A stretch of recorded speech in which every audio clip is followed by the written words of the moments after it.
kadang-kadang ya yang melihat orang-orang dibawa ke sini yang tidak makan obat, misalnya yang gangguan jiwa akut dibawa ke IGD, itu kan diiket-iket.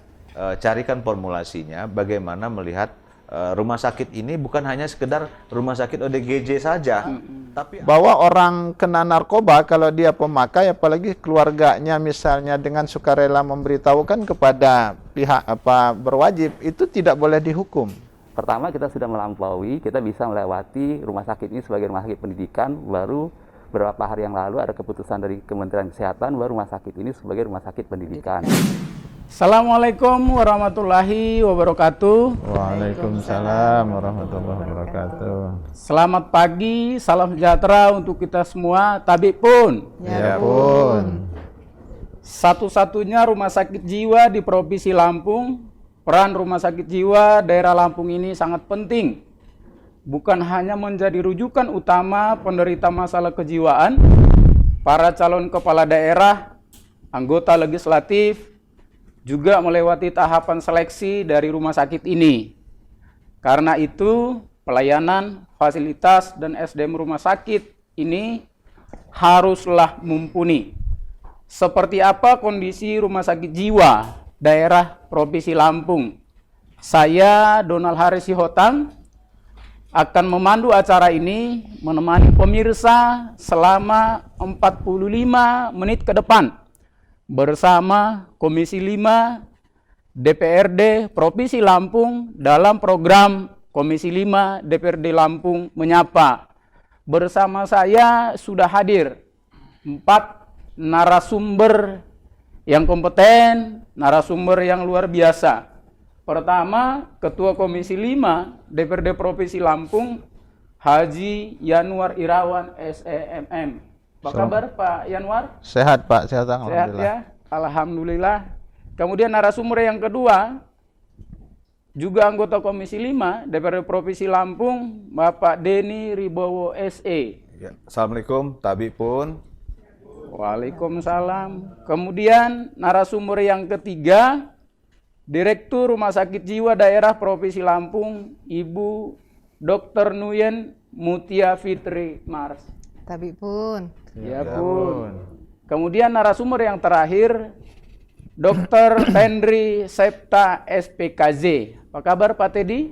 Selamat pagi, Assalamualaikum. Waalaikumsalam. Nah, kita akan mulai tentu pemirsa di rumah masyarakat kita, masyarakat Provinsi Lampung, tentu ingin mendengar terkait fasilitas yang dimiliki rumah sakit ini, fasilitas apa saja, ada pelayanan apa saja, agar masyarakat kita mengetahui dan yang sudah tahu juga bisa lebih tahu. Nah, ini untuk Ibu Direktur Rumah Sakit Jiwa, mungkin bisa disampaikan dengan pemirsa kita fasilitas apa saja yang ada di rumah sakit ini, Bu. Silakan, Bu. Terima kasih. Assalamualaikum warahmatullahi wabarakatuh. Waalaikumsalam warahmatullahi wabarakatuh. Dr. Nuyen Mutia Fitri Mars, Direktur Rumah Sakit Jiwa, menginformasikan bahwa rumah sakit tadi yang seperti disampaikan oleh Pak Sihotang, rumah sakit jiwa ini memang satu-satunya untuk pelayanan jiwa di rumah sakit di Provinsi Lampung, dan juga bukan hanya untuk pelayanan jiwa tetapi juga untuk pelayanan nabzah. Jadi kita punya dua fungsi dalam hati untuk melayani atau kuratif pengobatan pasien-pasien jiwa dan pasien-pasien nabzah, narkotika, psikotropika, dan zat adiktif. Di rumah sakit jiwa ini pelayanan kami itu ada pelayanan untuk rawat inap, rawat jalan, poliklinik, IGD. Terus untuk penunjang ada radiologi, artinya untuk menunjang dari bapak-bapak dokter ini untuk kuratifnya. Begitu juga untuk pelayanan lainnya, misalnya untuk tes kesehatan jiwa, tes kesehatan narkoba, atau kita namanya sekarang Rojana, tes rohani, jasmani, dan narkoba, serta Rojana, ya, Rojana, dan untuk rehabilitasi psikososial. Rehabilitasi psikososial untuk pasien-pasien yang setelah dari rawat inap untuk penyakit jiwa dan rehabilitasi medis untuk pasien-pasien nabzah. Itu ada beberapa yang memang tupoksi dari rumah sakit jiwa, gitu Pak. Jadi singkatan tadi yang disampaikan Ibu itu menarik juga gitu ya. Singkatnya keren juga, Rojana gitu. Tes kesehatan rohani, jasmani, dan narkoba. Itu barangkali yang bikinnya Pak Rojali. Iya, Pak Denny. Nah, kemudian tentu seperti disampaikan tadi dengan Ibu Nuyen, ini kan DPR fungsinya selain legislasi, kemudian budgeting, juga kan monitoring. Selama ini anggota DPR ini, baik Pak Yanwar, Pak Denny, terkait dengan pelayanan rumah sakit ini, informasi apa saja yang diterima selama ini kaitan dengan pelayanan rumah sakit ini? Mungkin mulai dari Pak Yanwar dulu. Silakan Pak Yanwar. Baik, terima kasih. Assalamualaikum warahmatullahi wabarakatuh. Waalaikumsalam. Selamat siang, salam sejahtera untuk kita semua. Tapi pun, Ya pun. terima kasih Pak Donald Harisihotang. Hari ini saya kira dialog kita ada sesuatu yang beda. Karena biasanya kita kalau dialog dengan Pak Denny ini, yang hadir itu biasanya cukup host dan timnya saja. Hari ini ownernya langsung yang datang, bahkan menjadi host kita. Ini kelihatannya memang rumah sakit jiwa ini mendapatkan privilege yang lebih dari yang lain. Bu Direktur, Pak Denny dan Pak Teddy, tadi disampaikan oleh Bu Direktur ada beberapa fasilitas dan fungsi dari rumah sakit jiwa yang ada hari ini. Itu tidak terlepas dari sinergi antara DPRD dalam hal ini Komisi 5 yang membidangi itu dengan rumah sakit jiwa. Sehingga itulah yang selama ini kita terus lakukan. Pertama, tentu dari sisi regulasi jangan sampai justru niatnya baik tapi nanti menyalahi aturan. Maka regulasinya kita sempurnakan dulu. Ini yang disampaikan tadi termasuk ada istilah-istilah itu tadi, karena memang Pak Donald, kita memberikan saat ini kepada dinas untuk berkreasi. Silahkan, ada juga di salah satu mitra kami di Snaker namanya, mereka buat juga aplikasi si gajah gitu. Silahkan saja membuat nama-nama yang gampang diingat sehingga itu nanti bisa gampang dimengerti oleh masyarakat. Jadi jangan sampai buat istilah-istilah, apalagi banyak istilah kedokteran yang orang jadi bingung. Nah, jadi ini udah bagus, buah perkembangan. Kemudian dari sisi budgeting juga kita support sepanjang itu memang dibutuhkan dan menjadi prioritas. Apalagi hari ini rumah sakit jiwa ini bukan hanya menangani orang sakit jiwa, tapi juga dia ada nafza atau orang yang terkena narkoba.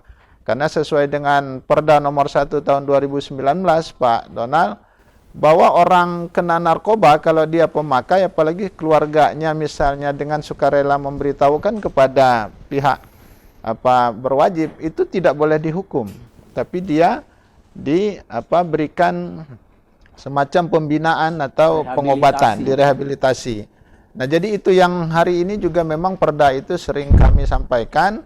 Dan mungkin dengan banyaknya beredar perda itu nanti akan makin banyak pasien-pasiennya Dr. Nuyen nanti di sini dan teman-teman semua. Jadi tentu fasilitas harus makin kita tingkatkan. Tapi kalau fasilitasnya sudah bagus, tentu SDM-nya juga tidak bisa kita abaikan. Nah, ini yang kita kejar terus pada Bu Direktur, bahwa semuanya harus sejalan. Dari si fisiknya kita tingkatkan, regulasinya nanti tugas kami dan Pak Denny membuat supaya teman-teman bekerjanya juga dengan aman, tapi tentu SDM-nya ini juga menjadi faktor yang penting saya kira. Itu Pak Donald. Baik, terima kasih Pak Yanwar. Kemudian dari Pak Denny, sama dengan tadi itu. Enggak, kalau saya gini, kita diagnosa dulu rumah sakit jiwa ini. Pertama, dia satu-satunya rumah sakit yang ada di Provinsi Lampung, rumah sakit jiwa. Kalau rumah sakit umum kan ada rumah sakit di kabupaten kota. Jadi 15 kabupaten kota itu semuanya kalau mau berobat persoalan ODGJ, kejiwaan, itu ke sini, ke rumah sakit. Jadi cuma satu, itu pertama. Persoalannya adalah sekarang ini dia baru kelas B ya.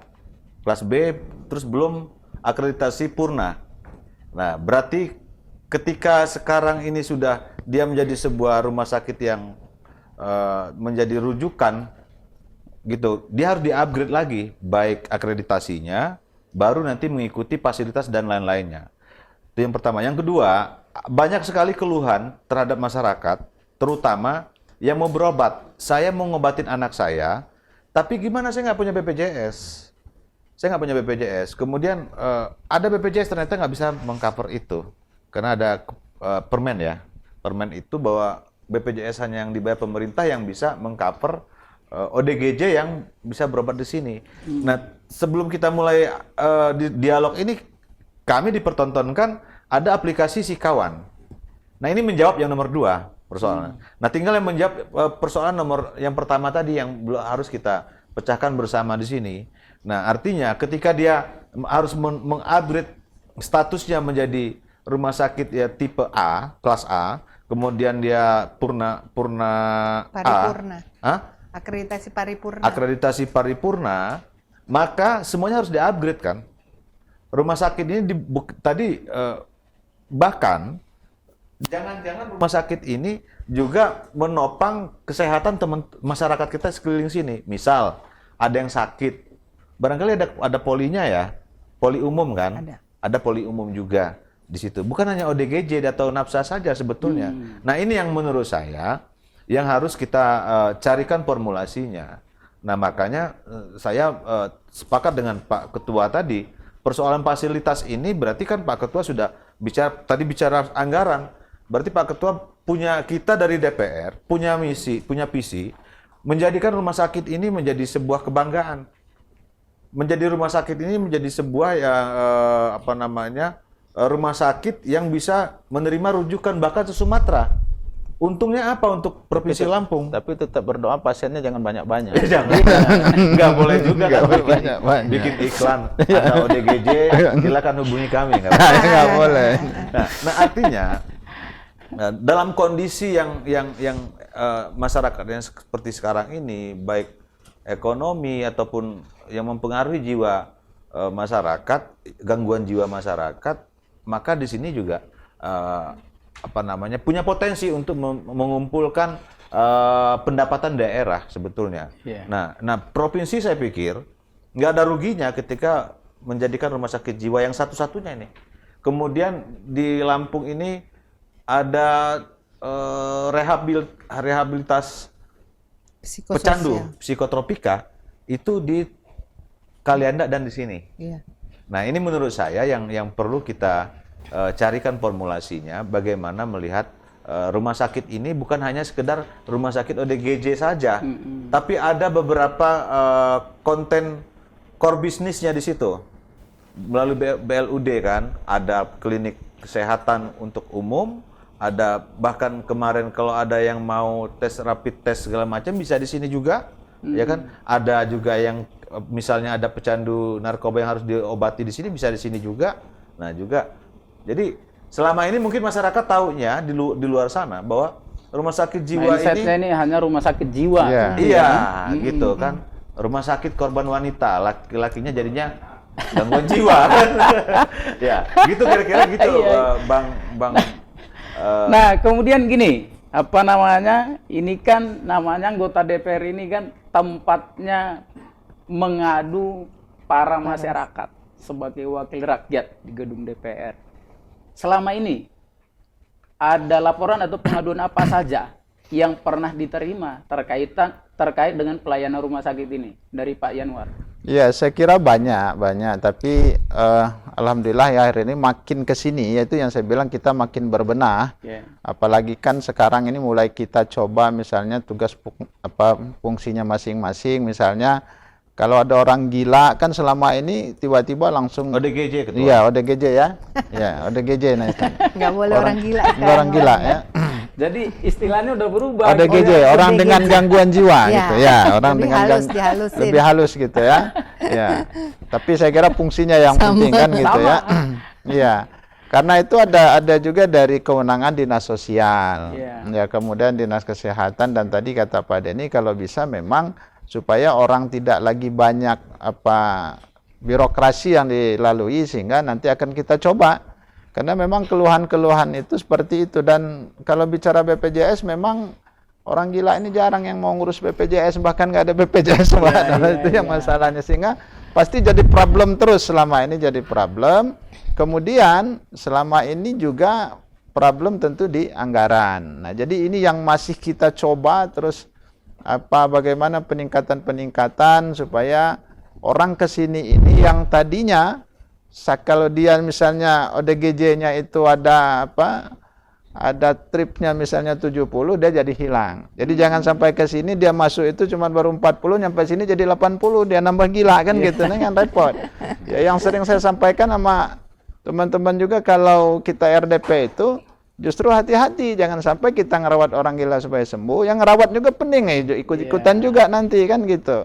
Nah, apalagi kita mau menghadapi ada berapa momen ke depan ini termasuk pilkada, Pak Donald, karena melihat data yang ada biasanya kalau habis pilkada, habis pileg agak meningkat nih pasiennya gitu. Jadi penambahan kasus. Penambahan kasus itu ya. Ya, karena itu. Ya, karena saya sama Pak Denny ini saya bilang juga, Pak Denny saya bilang karena kita bagi ini. Tapi bukan nyinggung Bang Hotang kan? Saya bilang saya harus datang langsung ini ke maksudnya rumah sakit antisipasi. Antisipasi. Jangan sampai terjadi gitu. Jangan ya Pak sampai Yan. terjadi. Ya, karena Pak Sihotang barangkali hari ini teman-teman dia sebagai host di sini. Tapi kita berharap besok dia ada di sini juga. Amin. Iya, ada di sini maksudnya sebagai narasumber, jangan sebagai pasien gitu. Kalau sebagai pasien bahaya. Jadi saya kira kita sepakatlah ke depan memang kami juga konsen terutama Komisi 5 selama ini selalu berkomunikasi intens kalau ada hal-hal yang barangkali untuk meningkatkan pelayanan terhadap saudara-saudara kita yang tadi terkena gangguan jiwa itu.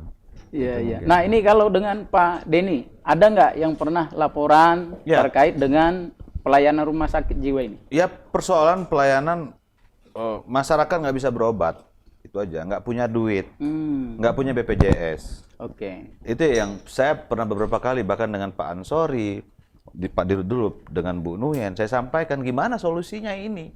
Nah, saya dan pagi ini saya dipertontonkan itu. Tinggal bagaimana konsisten aja. Berarti kan rumah sakit jiwa ini coba melakukan sinergi berkolaborasi, nggak ego sektoral, ngajak dinas sosial, ngajak Pol PP, tinggal eksistensinya lagi.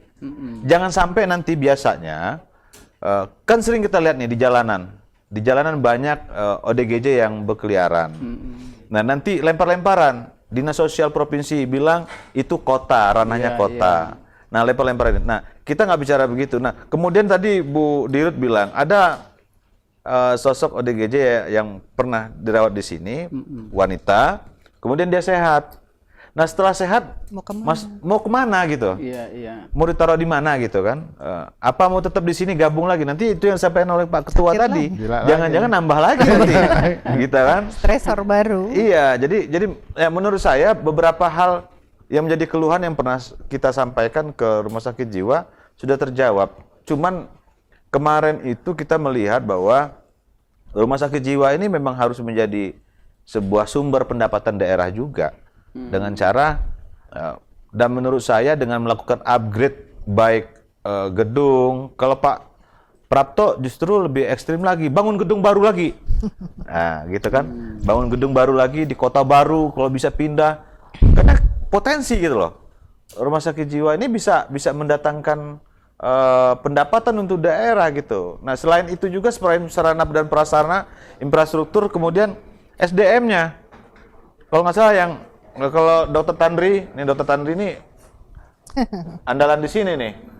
Kalau bisa ada beberapa lagi, 1-2 lagi nambah yang Dokter Tandri yang lain gitu. Misal ada dokter umum di-upgrade menjadi dokter Spesialis jiwa. spesialis apa dok namanya dok? Jadi ada subspesialis, ada peningkatan BAD konsultan, sehingga nanti ada beberapa kayak kita nabza di sini kan harusnya juga perlu ada subspesialisasi yang memang mendalami lagi ilmu itu. Nah, jadi menurut saya dokter nabza nggak harus ngalamin dulu tapi kan. jadi maksud saya dari keluhan-keluhan itu kan mas yang sudah terjawab gitu, sudah ada soal dan ini ada jawabannya sebetulnya. Kita harus misal tadi salah satunya nambah dokter, terus kita punya dokter umum. Kemudian bagaimana pembiayaannya? Kementerian tidak membiayai itu kan? Nah berarti harus ada, bisa nggak melalui APBD atau BLUD gitu kan? Nah kemudian peningkatan ketika dia menjadi naik dari kelas A, tentu pelayanannya juga SDM juga lebih lagi kan. Iya. Berarti kan perawatannya bertambah. Kemudian tempat tidur juga bertambah. Saya pernah keliling di sini, kita di Komisi 5, kita berharap nanti bisa keliling juga setelah dari sini, biar Abang juga tahu, ternyata tempat tidurnya kan bersih semua. Iya, iya. Di mur semua, di rantai semua gitu Di kan. lantai. Berarti nanti habis ini kita bisa keliling ya. Boleh. Ibu, Bisa ya? Siap. bisa ngelihat gitu kan. Nah, sekalian kita melihat gedung mana aja yang terbengkalai, gedung mana yang bisa dipakai, mana aja yang bisa diperbaiki. Waktu itu kita menemukan ada satu tempat yang memang nggak udah rusak dan ternyata betul jatuh betul kan, dan sudah diperbaiki. Dan saya melihat sih semakin kesini semakin baik Makin lah. baik ya. Rumah sakit jiwa ya, tinggal Tadi Bu Dirut, kalau terjadi seumpama kasus seperti itu, ada pasien ternyata dia ada punya BPJS gitu ya kan, biasanya seperti apa ini solusinya? Nah, makanya Pak, ini harus ada pelayanan kesehatan jiwa terintegrasi. Yang mengurus penerbitan kartu BPJS itu kan dinas sosial sebenarnya.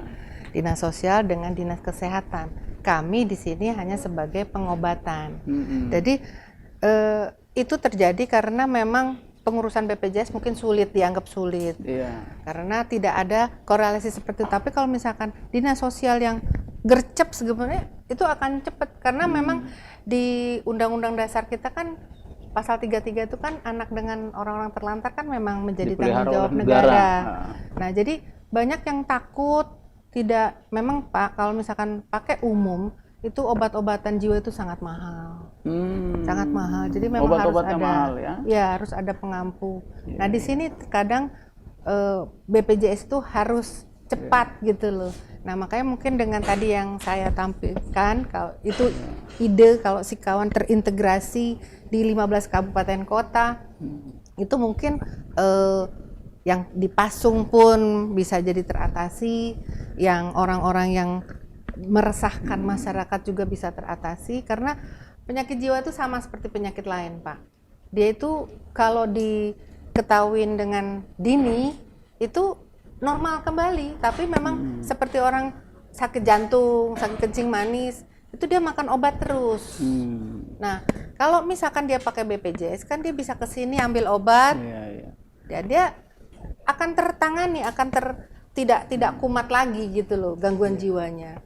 Nah, itu yang suka putus obat, itu yang menyebabkan. Kenapa putus obat Bapak misalnya kan? Itu karena kesininya mahal. Memang kadang-kadang ya Pak Denny, Pak Yanuar, saya melihat orang-orang dibawa ke sini yang tidak makan obat, misalnya yang gangguan jiwa akut dibawa ke IGD, itu kan diiket-iket. Terus kalau kita lihat berapa sih itu mereka nyewa mobil segala macam itu mahal. Lebih mudah lah bawa ternak, Bu, daripada ODGJ. Berarti memang ini salah satu problem kita, Pak Yanuar, Pak Denny juga, untuk PR ke depan, bagaimana supaya membuat ini menjadi terintegrasi, gitu ya kan? Karena kalau masing-masing itu terpotong-potong sehingga ada ego sektoral, gitu ya kan? Yang lain merasa bukan tanggung jawab saya, gitu. Tapi kalau dibuat ini sudah terkoneksi, barangkali tadi persoalan-persoalan seperti itu bisa terjawab, gitu ya Bu ya. Nah, ini untuk Pak Tendri nih. Di rumah sakit ini fasilitas apa saja yang paling penting dan yang perlu untuk dilengkapi lagi, Pak Tendri? Ya, terima kasih Pak Siotang, Pak Denny, Pak Yanuar, Bu Direktur. Serintas yang menjelaskan serintas seperti yang tadi disampaikan. Sampai saat ini dukungan DPRD saya pikir bagus Pak ya. Jadi apa-apa yang kebutuhan kita butuhkan sebagian bukan karena bapak-bapaknya di sini. Bukan. Karena kan bapak-bapak juga nanti kita tes Pak ya. Yang jelas dengan Pak Tantri ngomong itu besok nambah anggaran. Jadi pada dasarnya kan memang tadi ini kan rumah sakit rujukan. Jadi layanan kita itu banyak. Dok, sorry dok, ingetin dok, biar nanti bakal tes sini dok. Jadi Lanjut dok. Jadi layanan kita itu banyak Pak ya. Jadi memang awalnya jumlah pasien kita ini sedikit, tapi saat ini sudah sangat banyak, rawat jalan, rawat inap, dan lain-lain. Layanan kita ini bukan hanya gangguan jiwa, termasuk tadi screening, untuk tes, untuk anggota, untuk pegawai negeri, dan lain-lain. Dan jumlahnya sangat lumayan banyak. Kita ini juga layanan pendidikan. Di sini ada beberapa teman-teman juga yang ikut sebagai pendidik. Jadi kita ini ada 13 institusi pendidikan yang menggunakan rumah sakit sebagai lahan pendidikan untuk penelitian dan lain-lain. Terakhir kita ini juga mulai ada dari luar loh Pak. Jadi magang di sini dari Jakarta ada, dari Semarang ada. Jadi rumah sakit ini kedepannya bisa jauh lebih baik. Memang perlu yang seperti ini, talk show ini kan kita harapkan orang juga menggeser stigmatisasi terkait dengan rumah sakit. Bahwa enggak semuanya hanya gangguan jiwa toh. Kalau rawat jalan kita rata-rata saat ini sampai 200 rawat jalannya.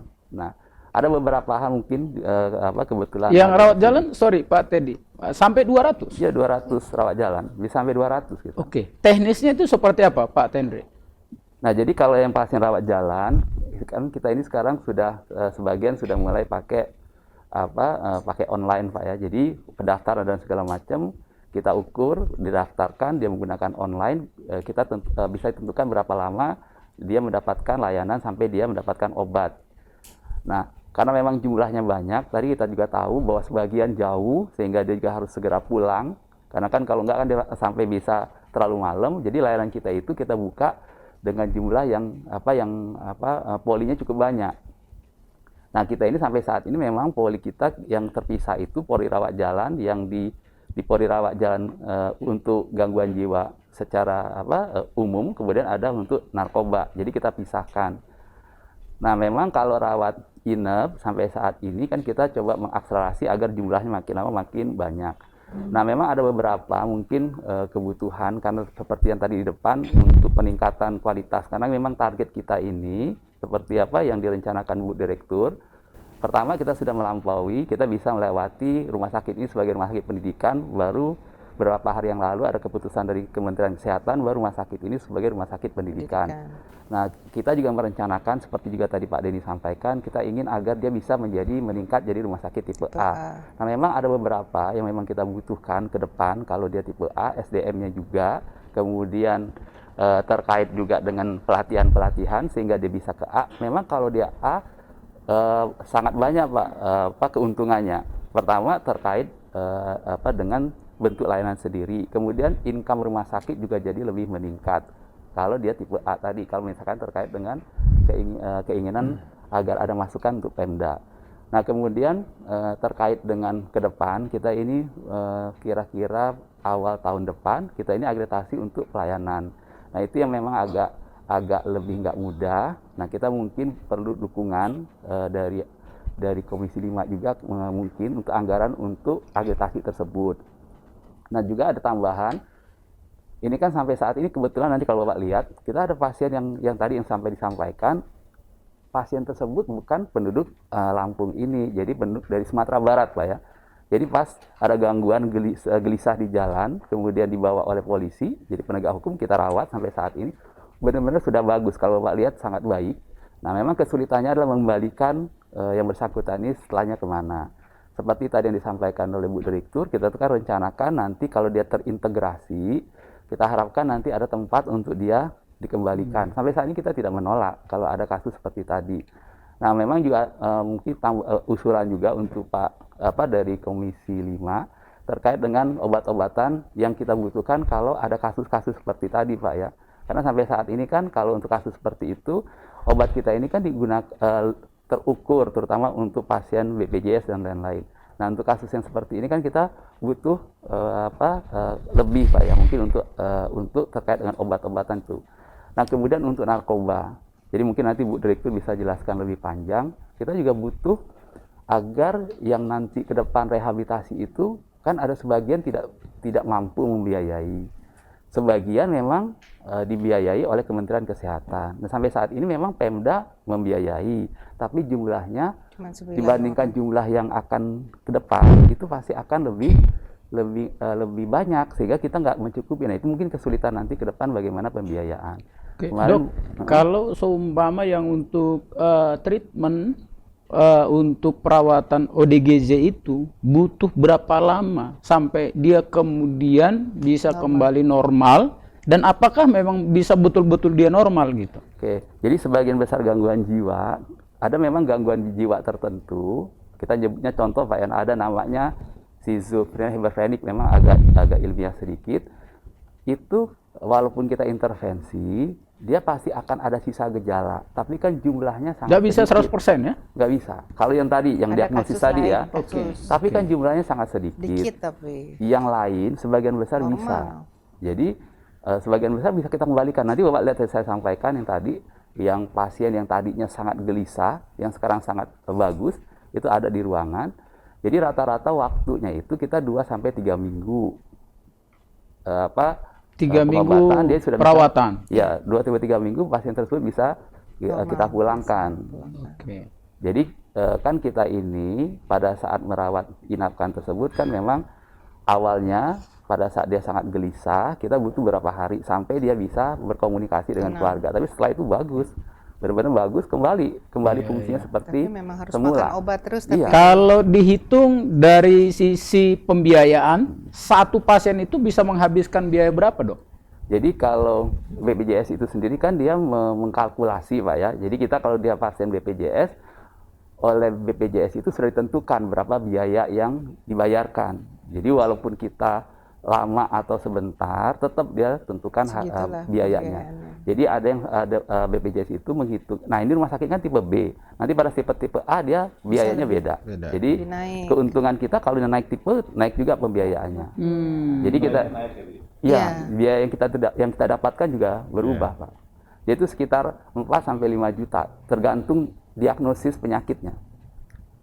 Pada saat itu seluruhnya, Pak, include periksa laboratorium, konsultasi, obat dan lain-lain. BPJS membayarkan gitu kan, intinya paket. Oke. Nah ini Ibu Direktur, tadi kan udah disinggung mengenai akreditasi gitu ya. Sekarang akreditasi rumah sakit ini apa, dan kemudian ini kan mau pengen melakukan peningkatan. Nah, apa namanya itu, keuntungannya terhadap peningkatan pelayanan apa gitu. Jadi gini Pak Syihotang, untuk rumah sakit jiwa ini memang kan sekarang standarnya tipe B, itu tuh bintang 2. Oke. Nah, sesuai dengan renstra kita, memang 2023 kita berharap untuk menjadi paripurna, seperti disampaikan Pak Denny. Nah, paripurna itu ada beberapa yang harus dipenuhi. Salah satunya adalah rehabilitasi psikososial dan lain sebagainya. Nah, itu kami butuh dukungan dari Pak Komisi 5. Jadi kalau misalkan udah paripurna, nah itu artinya kita bisa berharap untuk tipenya naik jadi tipe A. Oke. Nah, sekarang kita sudah membuka itu, kami sudah berkoordinasi dengan Kementerian Kesehatan. Ini lagi proses pengajuan lah. Lagi proses pengajuan. Tetapi memang terkait mungkin akreditasi paripurna tadi. Cuman kita punya komitmen sesuai dengan renstra kita dan saya sudah bertanda tangan, insya Allah kita untuk Januari besok 2023 kita bisa insya Allah untuk paripurna. Jadi artinya persyaratan untuk jadi tipe A mudah-mudahan kita bisa penuhi. Itu yang pertama Pak. Yang kedua untuk pemenuhan SDM Pak. Jadi saya kemarin pertemuan dengan Asosiasi Rumah Sakit Jiwa se-Indonesia, itu memang kami saja, potret kami di sini, rumah sakit jiwa ini cuman ada 3 psikiater tetap, dokter jiwa. Nah, itu untuk 9 juta masyarakat Lampung kan. Kalau idealnya kira-kira berapa? Idealnya sih sebenarnya kalau di kedokteran tuh 1:7 sebenarnya. Cuman kan memang dokter tuh masih susah Pak. Cuman yang mirisnya lagi adalah anggaran untuk spesialis, jadi dari dokter umum ke spesialis jiwa itu untuk sementara dihapuskan oleh Kementerian Kesehatan. Ini anggaran APBN ya? APBN. Oke. Kalau APBD masalah ada bapak-bapak. Sekolah. Nah, makanya maksud saya, kami di sini cuma punya 3 orang nih, termasuk dokter Tenri, spesialis konsulat. Jadi dari jadi dokter umum, dokter spesialis kedokteran jiwa, langsung konsultan. Oke. Nah, inilah dokter Tenri, satu-satunya di Provinsi Lampung cuman beliau. Makanya kita pelayanan unggulan ada karena beliau adalah kesehatan jiwa anak dan remaja. Nah, kami ini butuh juga sebenarnya SPKJ. Tapi kan kalau udah tinggal 3 disuruh sekolah lagi kan repot. Jadi kami yang butuhkan sekarang adalah spesialis jiwa yang tidak dibiayai oleh Kemenkes saat ini. Makanya mungkin itu Pak Denny, saya mohon Yang dibiayai oleh APBD. APBD. Oke. Nah, jadi Kira-kira butuh berapa orang, Bu? Ya, satu-satu dulu lah Satu-satu. Pak, kan karena anggaran kita juga terbatas. Iya. Jadi kami di sini ada 6 dokter umum, Oke. 6 ya, Seluruhnya SDM-nya di sini berapa, Bu? 309. 309. Ya. Dokter spesialis? Dokter spesialis, 3 dokter spesialis psikiatri, Oke. dan 6 dokter umum. Oke. Nah, mungkin dokter umum itu yang kita upgrade menjadi spesialis jiwa, SP1. Nah, itu yang kami harapkan, itu yang pertama, untuk peningkatan mutu SDM. Yang kedua, untuk kami ini tidak ada untuk rehabilitasi dan pemeliharaan Pak Denny. Jadi itu mungkin bisa kita mintakan, usulkan, karena selama ini memang ditiadakan. Terus yang berikutnya adalah tadi yang seperti disampaikan Dr. Tendri. Jadi saat ini ada yang namanya restoratif justice yang dikeluarkan oleh Kejaksaan Republik Indonesia dan Kepolisian Republik Indonesia. Artinya kenapa itu terjadi? Karena ternyata penjara itu penuh, APH itu bagus sekali untuk menangkapi orang-orang itu, orang-orang yang nabza. Cuma ternyata setelah masuk ke penjara, gabung dengan bandar, dia jadi bandar baru, Pak. Iya. Nah, itulah butuhnya Bukannya rehab. makin baik, malah penyakit jadi baru. iya, jadi lingkaran setan akhirnya Iya. kan. Nah, makanya kejaksaan itu punya restoratif, artinya punya kewenangan untuk, ya sudah, mungkin dengan asesmen yang luar biasa sebenarnya ya Pak, nggak bisa sembarangan juga. Itu jadi kita rehab saja. Nah, rehab ini yang butuh untuk yang rawat inap, misalnya kalau detox segala macam kan, dia dibetulin dulu badannya. Nah, itu seprovinsi Lampungnya hanya rumah sakit jiwa, Pak. Nah, itu yang belum mungkin termanfaatkan. Nah, saat ini kami sudah berkoordinasi sama Kajari Pesawaran. Bu Kajari Pesawaran sudah juga ke sini. Jadi, kenapa sih kalau nggak kita buat seperti itu saja? Kami di sini ada sekitar 40 bed ya. 40 bed untuk nabzah. Tapi nggak tergunakan gitu loh. Lebih banyak mereka ke Loka Kalianda. Padahal sebenarnya kan bisa langsung ke sini sebenarnya. Itu yang kita lagi gagas. Tapi karena di sini adalah rumah sakit provinsi, jadi kami minta melaporkan ke atasan kami, dalam hal ini gubernur. Nanti akan ada MOU besar antara provinsi dengan Kajati. Tapi akhirnya nanti mungkin itulah salah satu, jadi janji gubernur yang kelima kalau nggak salah, Lampung bebas narkoba, itu bisa kita penuhi karena kita di sini punya sarana prasarana untuk itu. Terus yang ketiga tadi benar disampaikan Pak Denny, kami ini kan tempat pusat jalan lintas kabupaten ya Pak ya, suka kecelakaan dan lain sebagainya, dan di aturan Permenkes itu rumah sakit jiwa ini boleh non jiwa. Jadi salah satu syarat dari rumah sakit tipe A ada dokter non jiwa. Nah, kami di sini sudah ada penyakit dalam. Walaupun bukan punya kami Pak Denny. Penyakit dalam, anak, saraf. Karena memang kalau misalkan ada gangguan atau apa, kita tinggal panggil, tidak perlu kita rujuk ke rumah sakit Abdul Muluk. Terus juga kalau misalkan ada kecelakaan itu bisa. Itu yang kita lagi kembangkan juga.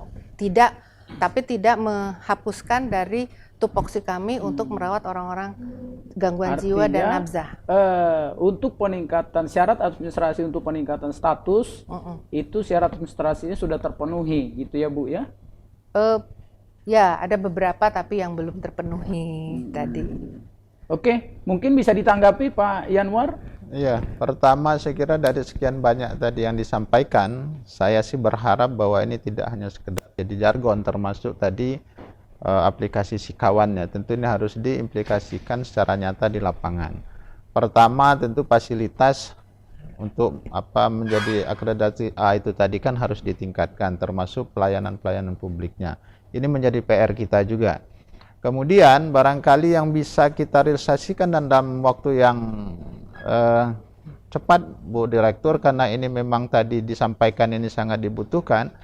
Barangkali tadi dokter silahkan saja nanti dicari siapa di antara dokter kita yang akan kita sekolahkan ke spesialis jiwa itu tadi. Dari sekian banyak dokter umum itu nanti Insya Allah nanti di pembahasan di 2023 kita anggarkan itu ya Pak Denny ya, karena ini penting itu loh.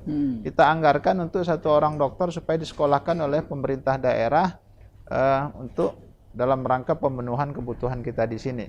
Tapi nanti kan hanya 1 orang. Dari 1 orang itu mungkin dari sini diseleksi dulu lebih kurang 2-3 orang, sehingga kami DPRD juga ikut nanti berdiskusi dulu dengan 3 orang ini, menurut kita ini mana yang komitmennya paling baik nanti untuk, karena dia harus kembali ke sini. Jangan nanti udah kita sekolahkan, dia punya status yang tinggi, ada yang nawarkan nanti lebih besar, dia pergi. Nah jadi kami butuh juga sebagai yang menganggarkan nanti komitmennya. Jadi jangan langsung APBD. diputuskan satu, diputuskan saja 3 orang dari sini. Nanti kami di DPR juga nanti melihat kembali komitmen-komitmen itu yang menjadi concern dari beberapa hal yang disampaikan tadi. Kemudian yang berikutnya, nanti mungkin dalam waktu dekat setelah ini kita akan panggil untuk RDP bersama nanti Rumah Sakit Jiwa, kemudian Kejati. Dinas Kesehatan, Dinas Sosial, dan BPJS. Kebetulan empat ini adalah mitranya Mitra Komisi Komisi 5. ya. Ya, jadi di situ nanti kita bicara bahwa melakukan apa, kemudian tanggung jawabnya seperti apa, terutama BPJS-nya. Dia harus berikan sekali lagi privilege untuk orang-orang yang membutuhkan itu. Insya Allah nanti menjadi catatan kita, dalam waktu dekat akan kita lakukan itu. Sehingga apa yang kita bicarakan hari ini, karena ini ditonton oleh halayak ramai, ya tentu saja karena ini TV banyak yang melihat, ini tidak hanya sekedar jadi jargon, tapi nanti ada implementasinya yang betul-betul kita bisa lakukan di situ. Di samping memang silahkan rumah sakit secara aturan meningkatkan akreditasi itu tadi menjadi akreditasi A, ya. Jadi itu nanti Bu Direktur, 1 insya Allah yang menurut saya bisa menjadi kewenangan Komisi 5 misalnya menentukan itu, pertama dokter, karena saya yakin juga nggak terlalu banyak kan Pak Denny anggarannya, cuma 1 orang gitu ya. Kemudian nanti itu kita rapat bersama, kemudian peningkatan pelayanan fasilitas ini harus jadi juga menjadi konsen kita. Jangan sampai nanti semua sudah kita buat, regulasi kita buat, anggaran kita tambah, tapi masih banyak laporan keluh-keluhan dari masyarakat. Ya. Dan yang penting lagi tentu sosialisasi Pak Tenri. Tadi kalau misalnya di sini kan ada narkoba, ada gangguan jiwa. Tadi disampaikan orang lebih banyak ke Kalianda. Karena saya yakin betul mindset orang karena ada jiwanya itu tadi. Kesannya kalau ditaruh di sini kan biasanya kan orang besuk juga orang narkoba itu nanti pulang dia habis besuk dia ini cerita di kampung, oh ini masukin rumah sakit jiwa katanya kan gitu. Jadi ini juga masih pasti jadi problem. Nah ini harus kita sosialisasikan bahwa penanganannya berbeda dan fasilitasnya memang kita tunjukkan bahwa itu lebih baik. Nah itu mungkin ke depan saya kira yang penting dalam waktu dekat Pak Denny, ini menjadi komitmen kita bersama. Tolong nanti Pak Bu Dir diingatkan kembali supaya kita apa yang dibicarakan hari ini bisa betul-betul terrealisasi dan Nah ini dari Pak Denny, kaitan yang disampaikan Ibu Dirut itu tadi, yang sekarang lagi pengajuan untuk peningkatan akreditasi, apa yang mau disampaikan? Iya, bedanya tuh Komisi 5 itu punya ketua itu yang cepat tanggap. Visioner. Alhamdulillah. Pak Tanri butuh itu lagi, Bu Dirut langsung segera dipanggilnya, jadi catatan kita juga. Ya kalau saya ngeliat sih tinggal kita sama-sama dulu lah. Saya pikir kita sudah dalam satu frame nih antara Rumah Sakit Jiwa dan DPRD Provinsi Lampung, bagaimana menjadikan rumah sakit ini lebih baik lagi. Tinggal yang menjadi catatan bersama, mungkin saya akan minta berpesan dengan manajemen Rumah Sakit Jiwa. Tadi Pak Ketua bilang orang kena ada jiwanya gak serem. Bagaimana membuat Rumah Sakit Jiwa itu lebih ramah? Mungkin dengan sentuhan warna, atau ada taman, atau ada tempat healing. Misal ada healingnya, ada taman, ada air terjun kecil sebagai healing aja. Jadi lebih ramah. Kemudian ruang tunggu, kemudian jalurnya memang udah dibuat gitu. Ini jalurnya ke sini kalau mau ke poli. Jadi ini kan memang harus serem juga sih sebetulnya keamanannya. Tapi harus dipilah juga. Dia boleh serem terhadap pasien, Iya. tapi nggak oleh sama yang tamu gitu kan. Jadi saya juga padahal kalau nggak pakai baju ini mungkin udah kena ini saya kan serem-serem banget gitu kan. Ininya kan keamanan di sini kan. Tapi memang harus serem Bang Hotang. Nah, tapi harus dibuat petunjuk gitu. Kalau mau ke poli ke situ gitu kan. Iya. Ada jalurnya kelihatan Papan Iya. tunjuk. di lantai atau gimana. Jadi lebih ramah lah, lebih ramah. Iya.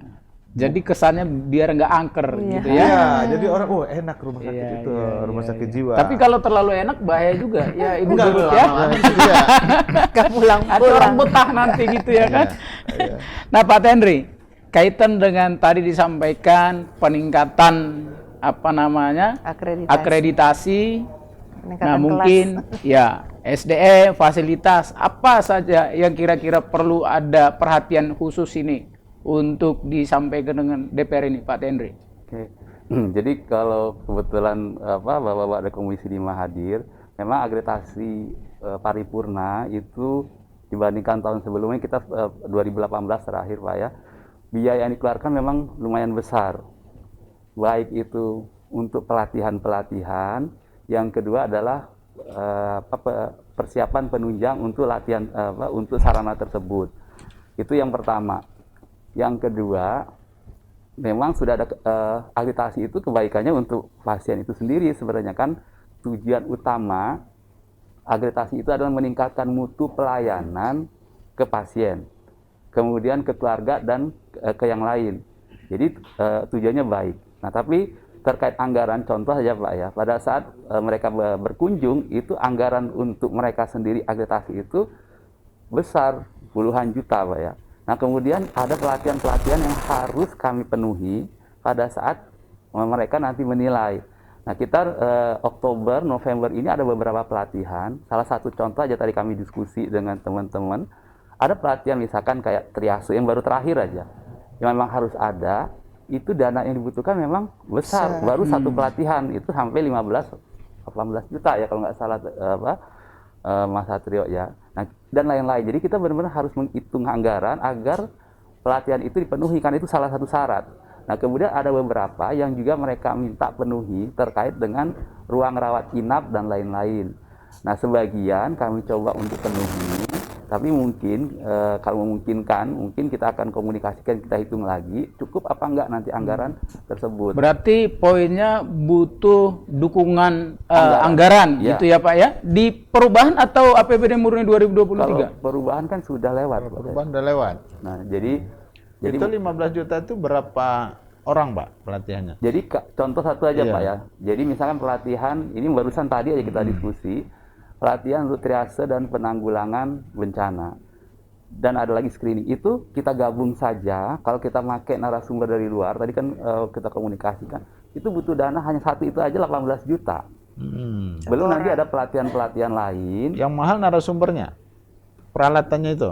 Karena mereka kan harus hadir di sini, karena kita ngambil dari luar. Ada sebagian coba kita ngambil dari Abdul Muluk kalau yang memungkinkan, tapi ada sebagian enggak. Nah sampai saat ini alhamdulillah pelatihan-pelatihan lewat tim akreditasi itu masih bisa lewat lewat Zoom. Cuma itu pun tetap bayar. Itu yang mau nggak mau harus kita penuhi. Baik Pak Tenri, ini udah didengar ini, mudah-mudahan sudah ditangkap, mudah-mudahan bisa segera dieksekusi ya Pak Yanwar ya, Pak Denny ya. Nah kemudian ini kan kita 2 tahun mengalami pandemi ini Bu. Kita 2 tahun ini mengalami pandemi.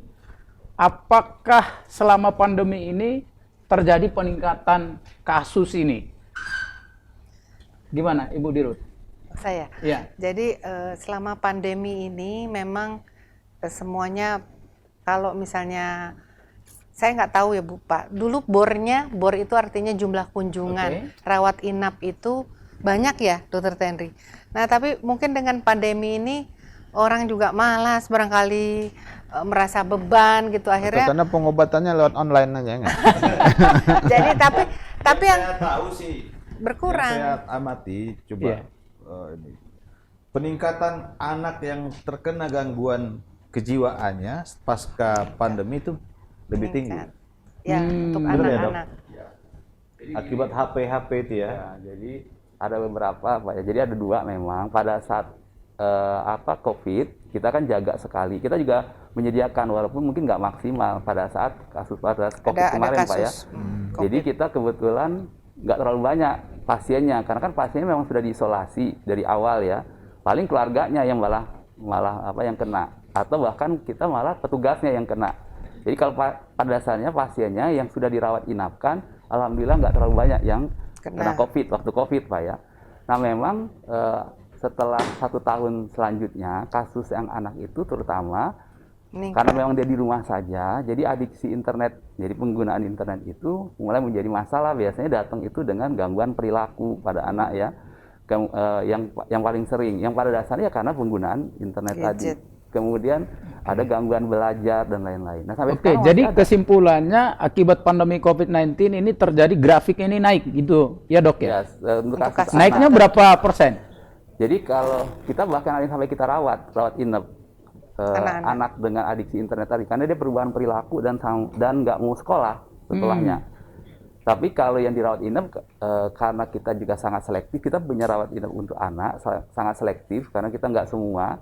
Tapi kalau sangat mengganggu, baru kita tawarkan untuk rawat inapkan. Jadi kalau persentasi peningkatan dia kumulatif. Jadi pelan-pelan dia makin meningkat. Tapi jadi, selama 2 tahun ini naik ya grafiknya ya? Persentasinya naik. Oke, tadi di awal kita singgung kalau di rumah sakit ini juga kan para calon pemimpin. Nah ini, kepala daerah, gubernur, bupati, wali kota, anggota DPR, para komisi-komisi, mereka juga kan mengikuti tes psikotes, psikiater di sini. Selama ini ada nggak yang nggak lulus, Ibu Dirut? Jadi gini Pak, rumah sakit jiwa karena memang SDM-nya ada psikiater itu adalah domain dari psikiater. Jadi memang pada event-event tertentu, misalnya waktu pencalekan, itu ada yang tes kesehatan. Makanya kita buatnya satu aplikasi namanya Rojana, Rohani, Jasmani, Narkoba. Bukan Rozali ya Bu ya? Bukan. Nah itu itu sudah kita buat karena kan kenapa itu dibuat? Karena waktu itu kan COVID Pak. Kalau ini kan biasanya tes kesehatan itu bersamaan waktunya. Jadinya akhirnya kita harus berpikir nih, bagaimana kita buat pakai teknologi informasi. Nah itulah, jadi pakai online, pembayaran juga secara online. Tesnya online? Tesnya tidak boleh tes online. Jadi kita mengatur kapan dia untuk dites. Tuh satu. Nah, jadi tesnya harus datang ke sini. Harus, harus. Gak bisa ya Pak. Ini karena domain dari psikiater sedunia. Sebenarnya sekarang kan zamannya sudah zaman teknologi ya kan? Gimana Dokter Tedri? Mungkin tadi pertanyaan Pak Siotang itu bagaimana pada saat pejabat-pejabat ini dites, ada nggak yang nggak lulus? Tadi pertanyaan seperti tadi. Jadi gini Pak ya, ini kita yang dari pejabat utamanya Pak, misalkan gubernur. Jadi memang sudah ada ketentuan dari kolegium itu sendiri, batasan gangguan jiwa mana saja yang menyebabkan yang bersangkutan itu gugur. Jadi nggak semua gangguan jiwa menyebabkan gugur, karena gangguan jiwa itu sangat banyak. Kemudian ada juga kita sebut ODMK, tadi kan ODGJ, orang dengan gangguan jiwa. Ada ODMK, sebenarnya istilah ODGJ, ODMK itu di Undang-Undang Keswa Pak, jadi bukan hanya kalimat yang dikomunikasikan, bukan, itu ada undang-undangnya, nomor 18 2015, terkait nomor 14 2015. Nah, hanya 5 gejala gangguan jiwa berat yang menyebabkan gugur. Tapi kalau yang misalkan mohon maaf ya, gangguan mental emosional itu enggak menyebabkan yang bersangkutan gugur. Jadi kesimpulannya kalaupun tidak lulus belum tentu ODGJ gitu ya Dok ya? Ya kalau ya jelas pasti bukan. Jadi gini, kan ada ODGJ, ada ODMK. Di ODGJ itu sendiri ada beberapa nama gangguan yang nggak boleh kalau mereka ada di sana. Kalau dia ada di sana pasti nggak lulus. Dan kalau dia ada ya mohon maaf, karena itu kan nanti kasihan masyarakatnya.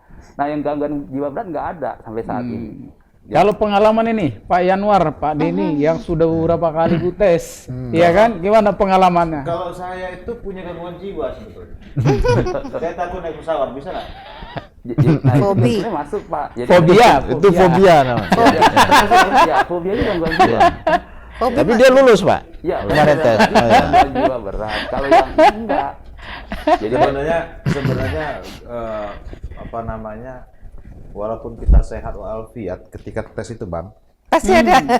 ini gugupnya kena ratusan pertanyaan. 150 saya ingat itu. 500 Pak. Sekarang 500 ya. Kesel. 562. Padahal jawabannya cuman iya, tidak. Tapi diulang-ulang gitu ya kan? Dan bisa baca atau tandri. Yang jelas kalau pertanyaan pernah ada nggak yang nggak lulus pernah. Dulu Ya. pernah kan dulu pernah ada pemberitaannya bahwa ada yang nggak lulus. Tapi dia nggak diisi mungkin. Nggak lulus intinya. Yang paling sulit apa Pak Yanuar? Apanya? Dari pertanyaan-pertanyaan itu. Lupa kali ya. Sebenarnya nggak ada yang sulit. Memang itu tadi butuh ketenangan. Justru Fokus, ya? di situ benar kata Dr. Tantir, menguji kejiwaan seseorang itu diujinya di situ, Iya, di iya. situ. Karena jujur saja saya ada teman dulu, dia ketika psikotes dia punya apa ya, punya penyakit nggak boleh mikir terlalu lama. Kalau dia mikir terlalu lama, dia jadi Stres. sakit kepala. Jadi kalau ngisi begitu-begitu, baru 20 soal dia pasti udah nggak isi. Iya. Dia asal aja akhirnya ngisinya, ya. Nah tinggal keberuntungan aja. Kadang-kadang mau benar juga, kadang-kadang enggak kan gitu. Ada yang begitu-begitu. Jadi benar saya sepakat tadi. Kalau nggak lulus itu belum tentu juga memang dia ada apa itu tadi ada gangguan kejiwaan. Tapi yang jelas memang ada faktor-faktor lain yang membuat itu. Nah, memang kita sekali lagi karena kita sudah beberapa kali selain di sini memang kita di partai juga kan setiap ada tingkatan itu dites juga Pak, sama persis seperti di sini. Jadi udah berulang-ulang itu. Nah, ada juga yang memang nggak lulus gitu, Nggak tapi lulus. faktornya banyak, bukan hanya itu tadi. Jadi saya kira memang besok ini saran gitu ya, kalau nanti kita psikotes, mungkin tempatnya Pak Tantri juga dibuat nyaman. Kan selama ini kita jujur saja kembali lagi ketika kita, mohon maaf kalau Pak Denny ini biasa jadi pejabat, jadi dia bisa biasa punya fasilitas di layanan, tiba-tiba mau psikotes sudah mikir soalnya 500, kembali lagi ke zaman kayak SMP, masuk bangku yang kayak itu membuat stres juga sebenarnya. Nah, Jadi sebenarnya kalau sudah akreditasi naik kelas, iya makanya naik itu. lagi. Ya, artinya atau kalau memang tempatnya tidak memungkinkan ya dibuat sekian tahap, Ini jangan masukan ini, sekaligus. Ibu Iya. Dirut, ya kan? Iya. Makanya Jadi itu ruangannya biar agak lebar Iya. sedikit. ya, makanya itu yang kita saat ini Iya. ada yang namanya rojana Pak. Iya. Tes rohani, jasmani, narkoba. Maksudnya tuh tidak umpel-umpelan. Iya. Jadi kita atur kapan waktunya dengan rasionya itu Iya. masuk di akal. Iya. Jadi misalkan ruangannya cuma 30 orang misalnya. Nah, kita atur di rojana itu. Iya, iya. Tes Rojana itu. ini ada tempatnya ya, ada ruangannya. Rojana itu Ada gedungnya? aplikasi Oh, Pak Denny, aplikasi. Jadi nanti akan ketahuan, oh Pak Denny, Pak Yanuar tanggal sekian datangnya. Karena begini problemnya sekian bukan datangnya. hanya di rumah sakit jiwa, kadang regulasi yang mengatur secara umum juga, misalnya anggota DPRD misalnya di ratusan di Lampung, lalu KPU memberikan waktu tanggal sekian Waktunya sampai mepet. sekian 3 hari misalnya. Nah kalau dia kapasitasnya hanya 50, 3 hari itu cuma 150.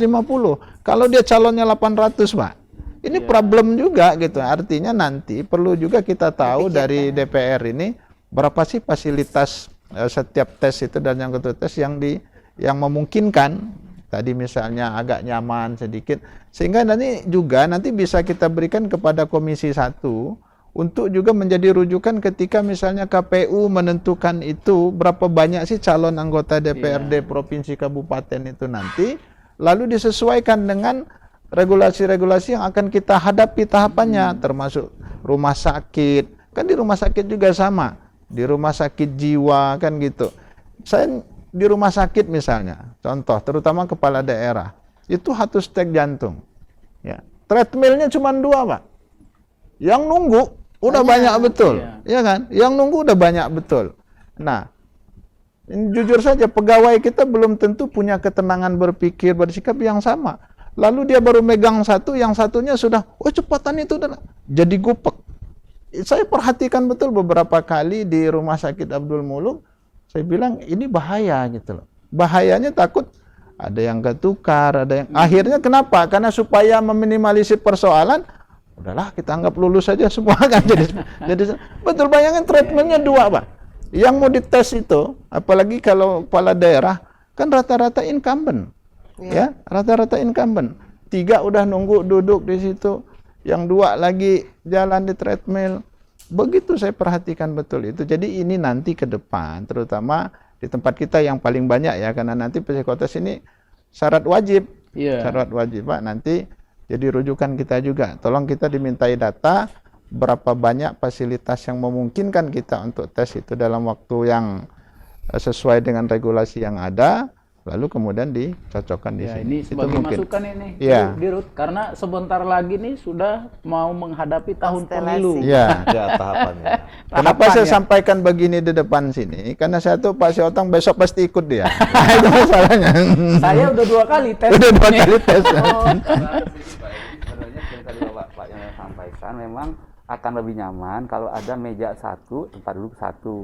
Nah mungkin bisa sekali mengusulkan Pak ya, sebenarnya kita 1 kali kalau di bidang psikologi itu lebih dari 100, cuma memang kursi yang Bapak sampaikan tadi kayak kursi kursi mahasiswa. Jadi kalau misalkan dari Komisi 5 bisa membantu untuk terutama untuk mejanya itu. Kalau kebetulan badannya kayak saya Pak orang Pak ini masih mending Pak. Kasihan teman-teman yang mohon maaf ya, nggak ngomongin gendut ya, nggak ngomongin gendut. Tapi maksudnya postur tubuhnya agak lebih gede dikit, lebih besar. Itu susah Pak. Iya. Dulu saya, karena kursinya sama. Iya, dulu saya sebelahan sama teman gitu kan. Dia boro-boro mau ngisi dia. Sambil nahan perut Pak. Udah nggak nyaman juga. Saya takutnya malah ini malah nggak lulus ini nanti yang bahaya ini. Gara-gara nggak nyaman. Gara-gara nggak nyaman itu. Saya pikir saya usul kita bisa keliling lihat dulu rumah sakit ini. Apa sih yang bisa kita nanti Ibu Dirut udah janji habis ini nanti kita akan keliling lihat fasilitas gitu ya kan, supaya masyarakat kita juga paham apa-apa saja fasilitas yang tersedia hari ini, apa-apa saja yang masih perlu butuh perhatian dari pemerintah gitu ya. Nah, tadi kita sampaikan dengan tapi keliling nanti diikuti dengan publikasinya juga Pak. Ya. Tapi saya catatan ini. Ya. Kalau ada yang akrab ketemu Bang Hotang, bos. Hati-hati. Hati-hati. Siapa Denny? Nah, ini dengan para audiens kita berikan kesempatan 1 untuk bertanya dengan para anggota wakil kita di Komisi 5 DPRD Provinsi Lampung. Silakan Bapak Ibu, barangkali ada 1 pertanyaan. Kenapa 1? Karena begini kata Pak Denny, tadi kalau lebih dari 1 banyak, ini bukan dialog dan ini reses. Berarti saya dengan Pak Denny harus pasang spanduk di belakang ini reses. Ya, baik, silakan perkenalkan namanya siapa, langsung saja singkat padat. Silakan ini Pak. Ada mic-nya ini, coba biarin. Ini padat. Ya, tolong.